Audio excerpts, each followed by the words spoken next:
TDP నేత నారా లోకేష్ చేసిన పని ఆశ్చర్యానికి గురిచేస్తుంది. నాయకుడంటే ఇలా ఉండాలి అని ఇప్పుడు ప్రజలు చెవులు కొరుక్కుంటున్నారు. ఇంతకీ ఆ విషయం ఏంటంటే, కుప్పం నియోజకవర్గం శాంతిపురానికి చెందిన చెంగాచారి సాధారణ టీడీపీ కార్యకర్త గృహప్రవేశ నిమిత్తం కుప్పం వచ్చి గత 2 రోజులుగా బిజీగా ఉన్న రాష్ట్ర మంత్రి, టీడీపీ జాతీయ ప్రధాన కార్యదర్శి నారా లోకేష్‌ను కలిశారు. చెంగాచారి బాగోగులు వాకప్ చేసిన లోకేష్ మాటల్లో ఏం చేస్తుంటావని అడిగాడు. తను తెలుగుదేశం పార్టీ అభిమానినని, శాంతిపురంలో టీ కొట్టు నడుపుతూ జీవనం సాగిస్తున్నానని చెప్పాడు. కుప్పం నుంచి కడప మహానాడుకు బయలుదేరిన యువనేత లోకేష్ సోమవారం సాయంత్రం అకస్మాత్తుగా టీ కొట్టు వద్దకు వెళ్ళాడు. అన్నా, చాలా దూరం వెళ్ళాలి, టీ ఇస్తావా అని అడిగాడు. చెంగాచారికి కొద్దిసేపు నోట మాట రాలేదు.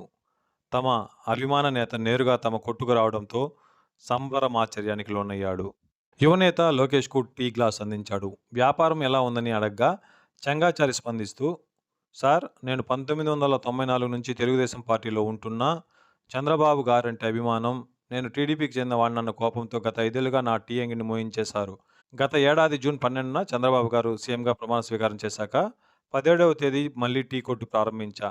నాకు 2 ఆడబిడ్డలు, ఒక బిడ్డకు పెళ్లయింది. మరో కూతురికి పెళ్లి చేయాలి. మీరు మా అంగడికి రావడం నమ్మలేకపోతున్నా చిన్నయ్య అంటూ భావోద్వేగానికి గురయ్యాడు. చెంగాచారి భుజం తట్టిన యువనేత లోకేష్, ఇప్పుడు నువ్వు ఎవరికీ భయపడవలసిన పని లేదు. నీ వెంట నేనున్నా. ఏ అవసరం వచ్చినా నాకు ఫోన్ చెయ్యి అని చెప్పి ముందుకు సాగారు.